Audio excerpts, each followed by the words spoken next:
when the design decodes you. There is a subtle shock that comes at the end of a long journey with the Quran. You return to the same life, the same unfinished conversations, the same unanswered questions, the same world with its delays, fractures, mercies, interruptions, and ordinary days. Nothing outside you announces that anything has changed. And yet the world no longer sits before you as it did when you began. What once looked scattered now carries pattern. What once felt arbitrary now carries proportion. What once seemed like a chain of isolated moments begins to gather into something deeper, as though life had always been speaking and you had only just begun to listen. This is the quiet work this journey was doing. It was training sight. Human beings live too easily at the surface of things. We call what arrives quickly a blessing. We call what delays a problem.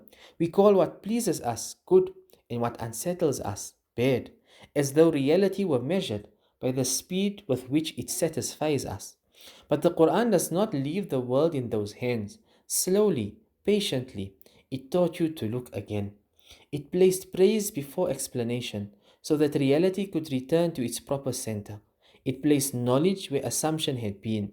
It taught you that provision is measured, that gratitude is sight, that life is brief, that mercy may be hidden inside pressure, that abundance may conceal a test, that justice may delay because its story is not yet complete.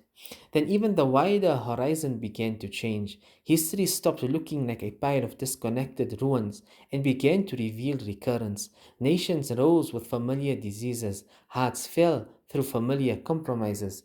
Truth and falsehood were not merely colliding, they were moving according to laws. Patterns emerged, the same arrogance, the same delusion, the same eventual exposure. The world was no longer a place of random motion, it was morally alive. Delay no longer had to mean abandonment. Ease no longer had to mean approval. Corruption no longer had to mean chaos. Even silence had to be reconsidered. The world had not changed, the reading of it had. And once the world begins to make more sense, another discomfort appears, a more personal one. If the world is not the problem I thought it was, then what in me has been reading it so badly? So the journey turns. The Quran did not only show you what unfolds around you, it began exposing what unfolds within you. It showed you how easily the self hides behind language, delay, injury, ambition, fear, and attachment.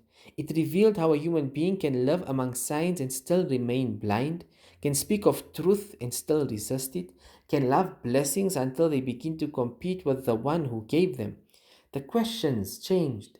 No longer only why is the world like this, but also what is happening inside me while I move through it. The self, too, had its patterns.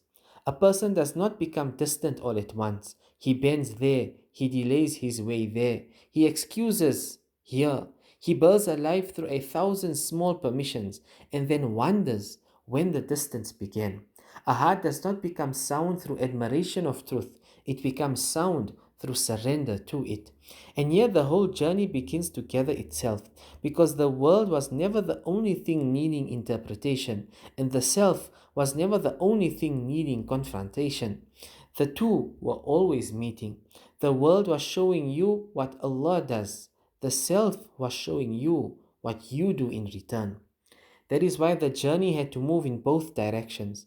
It had to decode the world so that you could stop misreading it, and it had to decode the self so that you could stop hiding from it. Only when those two recognitions meet does the believer begin to stand differently inside life. Before that, he is constantly at war with what unfolds. He demands quick answers. He reads delay as rejection. He mistakes appearance for meaning. He fights realities he has not yet understood and defends parts of himself he has not yet examined. But once the pattern of the world and the pattern of the self begin to appear together, something within him softens. Not because every question disappears, but because the struggle with existence begins to loosen. The believer no longer expects life to move according to personal comfort. He no longer reads delay as abandonment or hardship as rejection. he begins to see something deeper. The world is not random, and the self is not innocent. The world unfolds according to a design written by the one who never errs, and the human being walks through that design, revealing who he is becoming. Peace was never waiting at the end of control, it was waiting at the beginning of alignment. Alignment between the heart and the wisdom by which existence itself moves. Once that alignment begins, the storms of life do not disappear, but the believer now stands within them differently. He sees patterns where others see chaos. He sees mercy where others see delay. He sees invitations where others see interruption. He sees the design. And perhaps this is the final unveiling of the entire journey. To decode divine design was never to master it, it was to learn how to recognize it. To walk through life aware that every rise, every fall, every silence, every opening belongs to a pattern written long before you arrived and continuing long after you depart.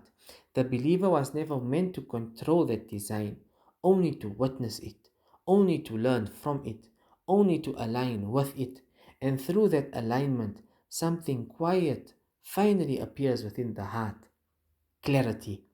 Not the clarity of having every answer, but the clarity of knowing that every question unfolds within the wisdom of the one who wrote the design itself.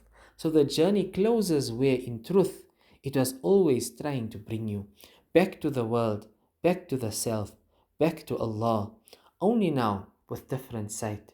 The same life remains before you, the same world continues, the same patterns move, the same choices gather, but perhaps now you will not stand before them as you once did.